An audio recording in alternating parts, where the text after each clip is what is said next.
Occupation is a fluid term that can be easily manipulated by the powerful and occupying powers.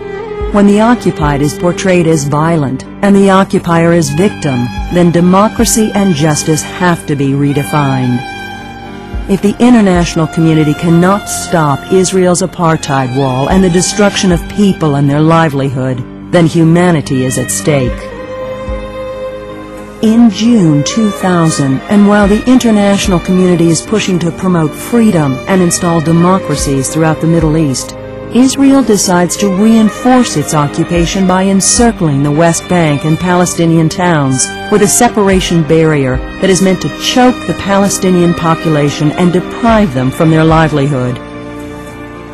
Compared to the 96-mile, 11.8 feet high Berlin Wall that was destroyed in 1989, the Israel Separation Wall extends more than 408 miles and reaches between 6 and 24 feet high. It consists of solid concrete in some areas and a 40-meter complex of trenches 6 to 8 feet deep, barbed wires, electronic surveillance fences, and patrol roads in other areas. The wall, which swallows more than 42% of the West Bank, is in most areas not on or near the 1967 Green Line that divides Palestine from Israel. It snakes its path as deep as 10 miles inside the West Bank and encircles cities like Tulkarm and Qalqilia entirely, thus trapping all in its path and separating Palestinians from their families, homes, land, water, and livelihoods. Numerous villages have already been confiscated, 200,000 people separated, 35,000 meters of irrigation networks seized, 11,400 dunams of agricultural lands confiscated, and 100,000 ancient olive trees destroyed, thus impacting life, agriculture, freedom of movement, water usage, and income. By the time the wall is completed, the numbers will triple. The Ramallah district has been totally separated from nearby Jerusalem. It has been sliced from multiple directions. Massive land grab in most fertile areas and expulsion from areas around Ramallah city have occurred. More than 22 villages have been affected and entire communities have been imprisoned. In nearby Budris, the wall has engulfed most of its fertile land, separating farmers from their agricultural fields and leaving more people with refugee status.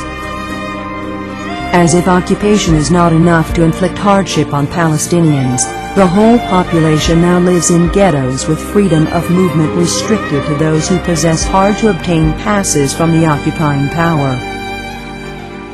Several neighborhoods have been entirely cut off, and farmers now require permits to go to their fields. Intimidation by Israeli soldiers and settlers is becoming a daily reality for everybody, and a simple trip to school or hospital is becoming a risky adventure and ordeal. Immediately after its occupation of the West Bank and Gaza Strip in 1967, Israel took control of all water resources and prohibited Palestinians from water development and drilling the required infrastructure. To date, not a single permit issued for agriculture or domestic use in Palestinian areas has been granted. In addition to its undeclared agenda of confiscating more land and forcing people to become refugees for the third time, the separation wall aims at isolating more natural water wells owned by Palestinians. More than 31 natural water wells producing 3.8 million cubic meters that serve thousands of Palestinians for agricultural and domestic use have been confiscated. While the annual rainfall accumulation in the region is 47.8% in Palestine, 29.7% in Israel, 22.5% in Jordan. Israel's domestic water use per capita reaches more than 52%, leaving 30% for Jordan and 18% for Palestine. The hardest-hit communities are Qalqilia, Tulkarm, and Jenin. In 1948, Qalqilia, the second largest accessible water resource in the region after the Jordan River, lost 80% of its land to Israel and 70% of its residents became refugees. Today, with 34 natural water wells, Qalqilya district is losing 50% of the remaining 20% of its water-rich land to Israel, leaving 36 towns confiscated and 90,000 residents unemployed. With the construction of the wall, Israel's policy of home demolition has intensified. The wall devours everything in its path, including agricultural fields and olive groves, as well as inhabited homes. Since its occupation of the West Bank and Gaza Strip in 1967, Israel has demolished more than 10,000 Palestinian homes as collective punishment, and now the number is dramatically increasing. More Palestinian homes will be demolished to leave room for the wall, and Palestinians are required to foot the bill. The gains for Israel, however, are tremendous.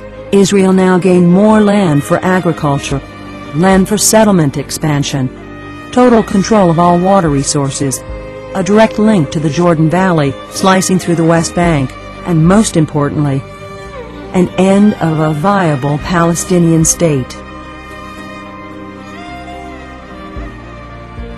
Welcome to the new democracies of the world. Welcome to the war on terrorism. Welcome to blind justice